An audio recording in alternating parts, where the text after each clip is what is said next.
Dan yang untuk remisi umum di tahun ini jumlahnya. Boleh Pak jelasin dikit artinya apa sih remisi dan asimilasi itu?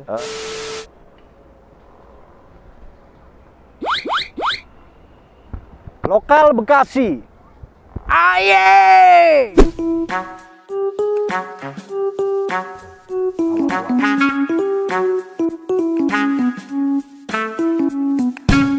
Assalamualaikum warahmatullahi wabarakatuh. Alhamdulillah Lokal Bekasi masih diberikan kesempatan untuk memberikan informasi kepada Abang Empok di rumah.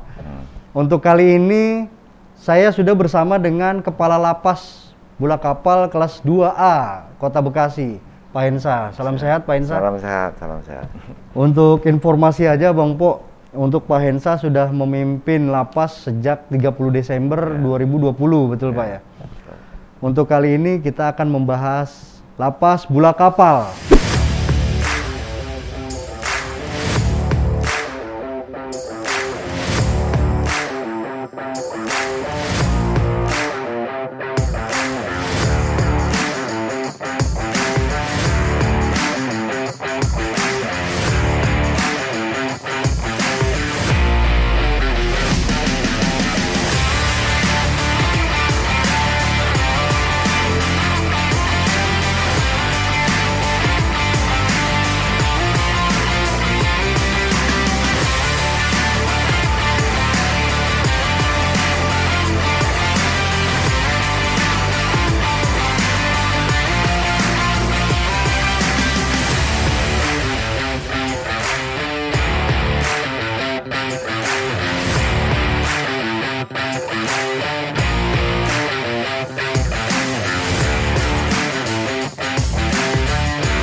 Oke, Pak Hensa izin Pak, sesuai target pada saat Bapak dilantik.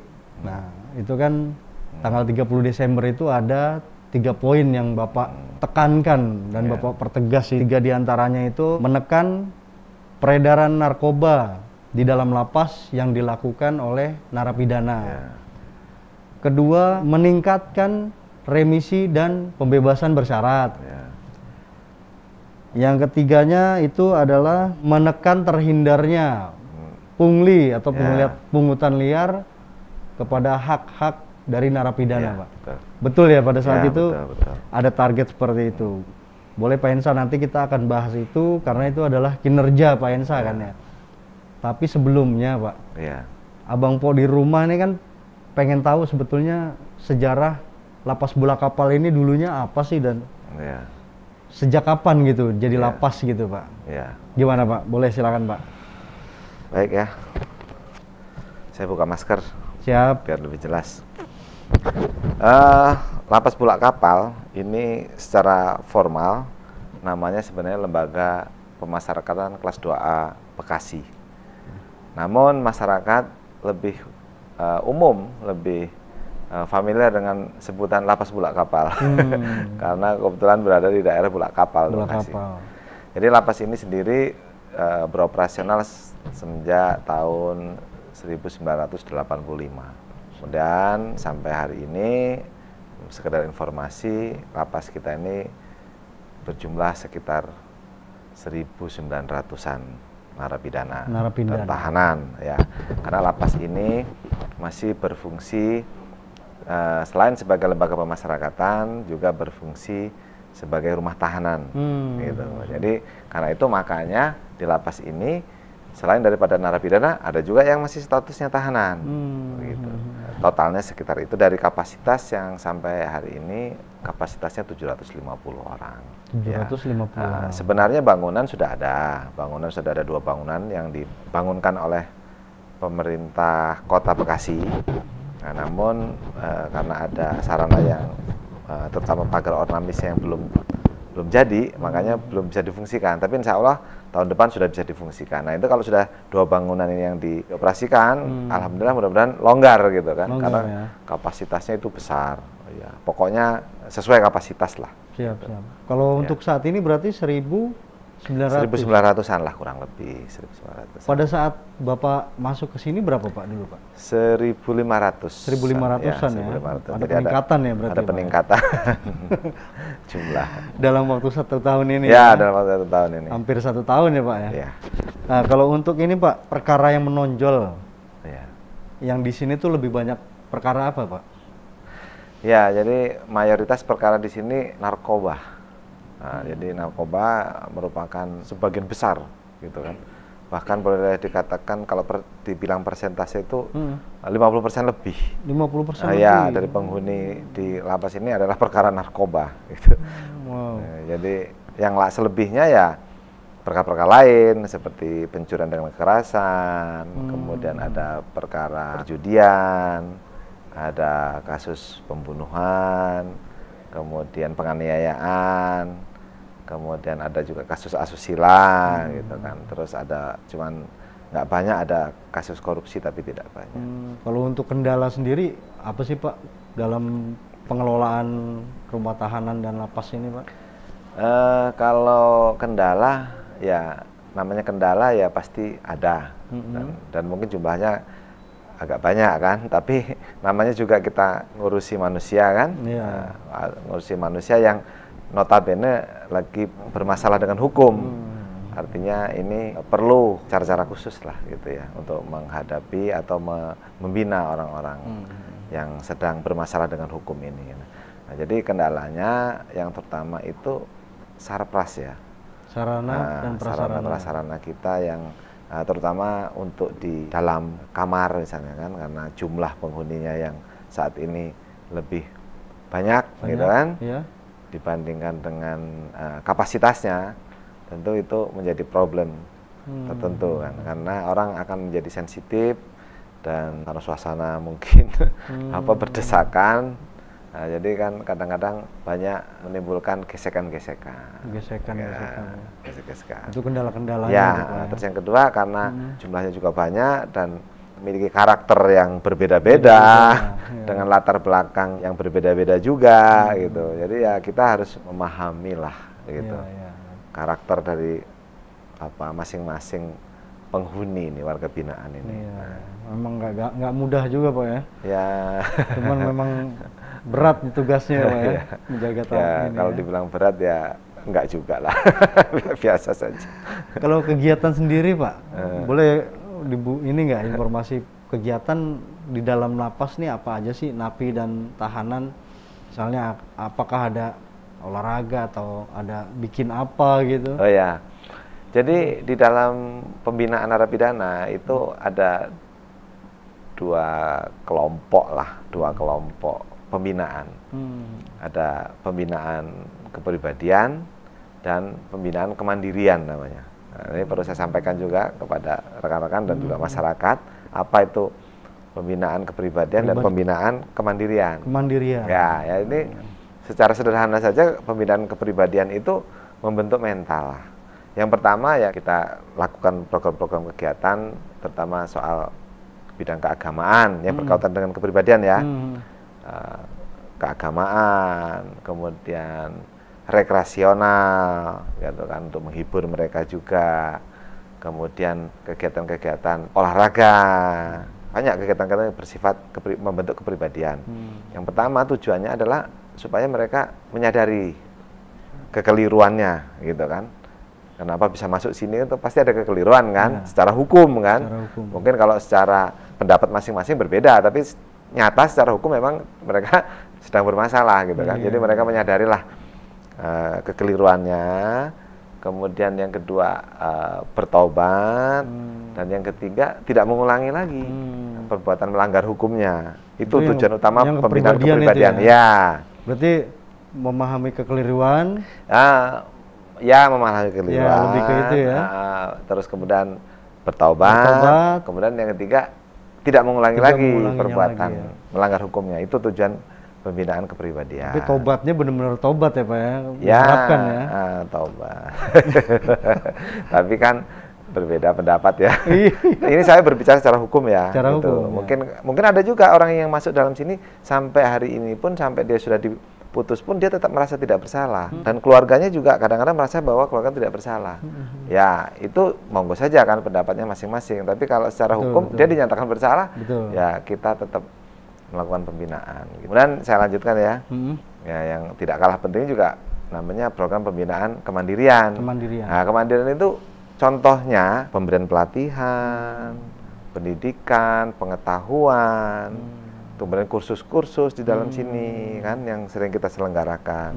Nah, tujuan daripada kemandirian ini tidak lain adalah mempersiapkan supaya narapidana tersebut ketika kembali ke masyarakat itu setidaknya dia memiliki keterampilan lebih, gitu loh, dibanding dia sebelumnya.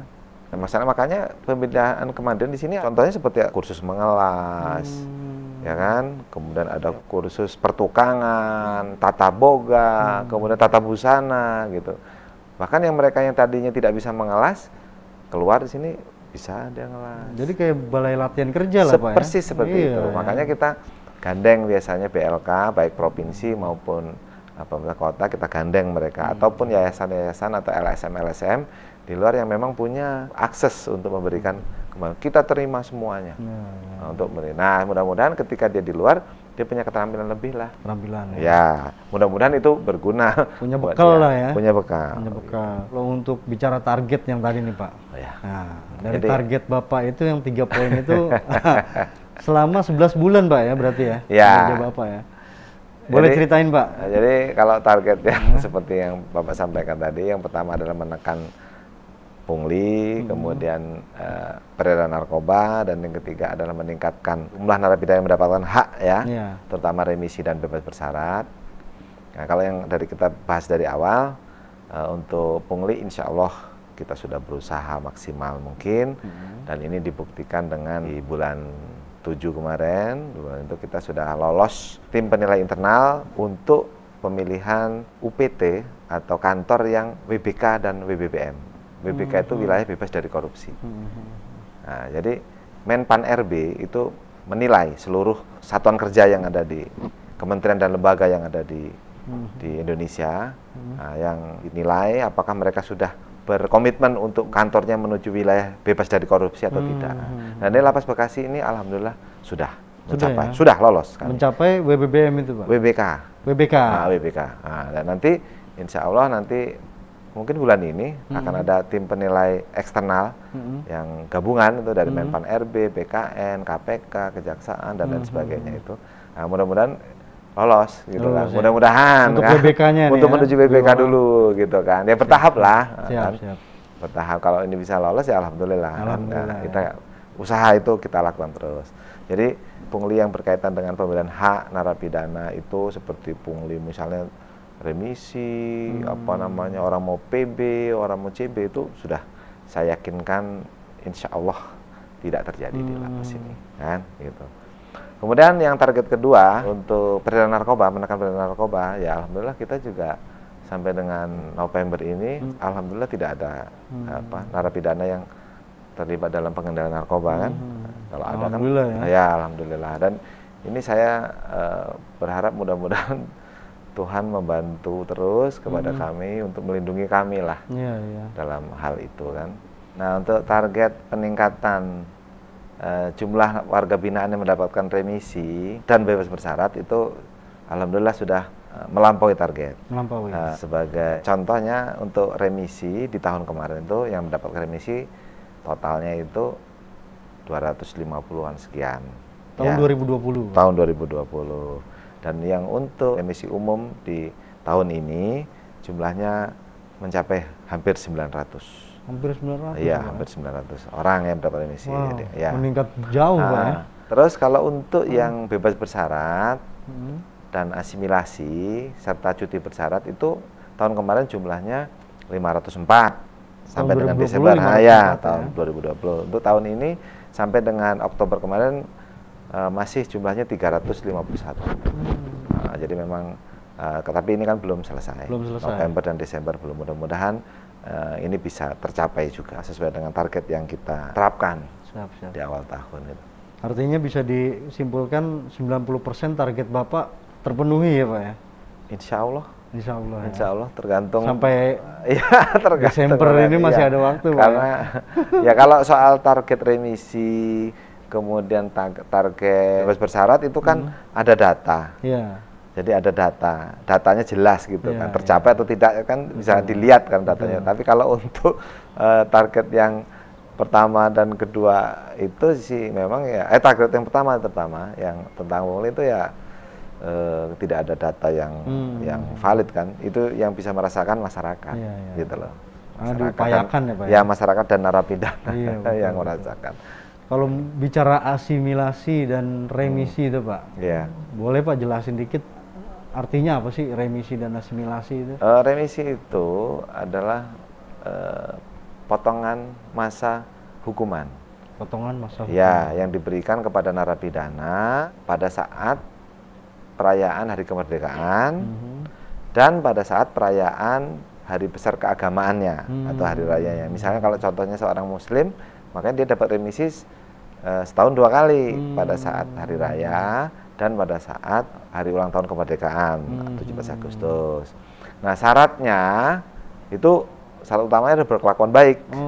Ya, berkelakuan baik itu syaratnya.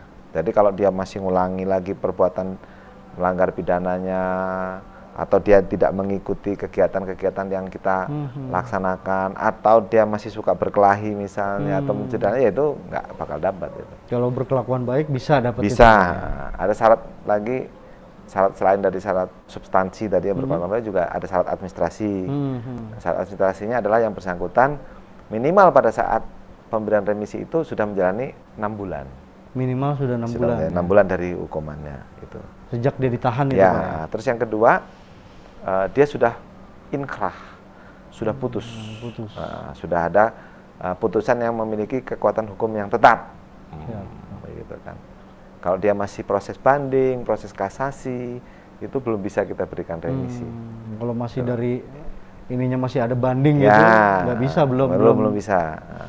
Nah kalau yang asimilasi tadi, sekarang yang lagi ngetren ini kan asimilasi rumah dalam rangka COVID-19 ini kan, pandemi ini kan, untuk mengurangi jumlah narapidana yang di dalam itu memang ada. Yaitu asimilasi rumah itu diberikan kepada narapidana dengan hukuman pendek. Hukuman 1 tahun ke bawah yang diberikan remisi itu, yang asimilasi rumah gitu. Tapi kalau untuk hukuman-hukuman tinggi tidak diberikan. Dan kalau untuk remisi dan asimilasi artinya nggak semua tahanan dapat Pak ya? Atau kalau tahanan memang nggak dapat, yang dapat itu narapidana. Oh iya narapidana. Ya. Siap-siap. Dan narapidana yang hukumannya berat atau apa bisa Pak? Yang kasusnya berat gitu atau? Memang kemarin ada pengecualian, ada juga yang kena PP 99. PP 99 itu peraturan pemerintah nomor 99 tahun 2012 itu yang memisahkan ada beberapa narapidana tertentu yang memang ada diberikan pengetatan untuk mendapatkan remisi. Ya sebagai contoh adalah pidana korupsi, kemudian narkoba dengan hukuman di atas 5 tahun, ya kan, khusus untuk kurir, bandar dan pengedar itu memang nggak diberikan. Kemudian untuk terorisme, kemudian ada juga untuk kejahatan pelanggaran HAM berat, kemudian kejahatan transnasional, misalnya illegal logging, illegal fishing, illegal mining, itu juga terjadi pengetatan, ada persyaratan tambahan. Mereka bukan berarti tidak mendapatkan remisi dan bebas bersyarat, boleh, tapi ada syarat tambahannya. Untuk pertimbangan ya? Ya, syarat tambahannya itu harus mendapatkan surat keterangan justice collaborator atau JC, gitu kan. Baru mereka bisa mendapatkan pemotongan hukuman. Siap.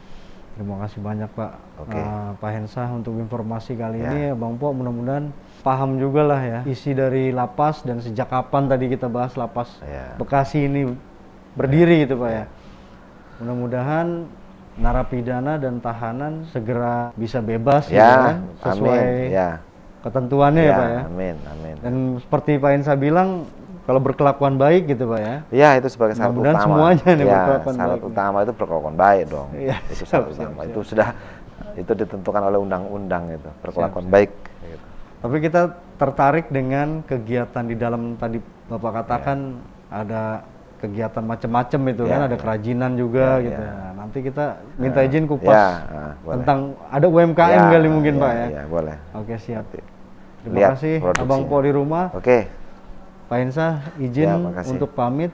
Oke. Kita teriak aye bareng-bareng. Oh ya. Teriakan aye. Aye ya. Ya, 3, 2, 1. Aye. Oke.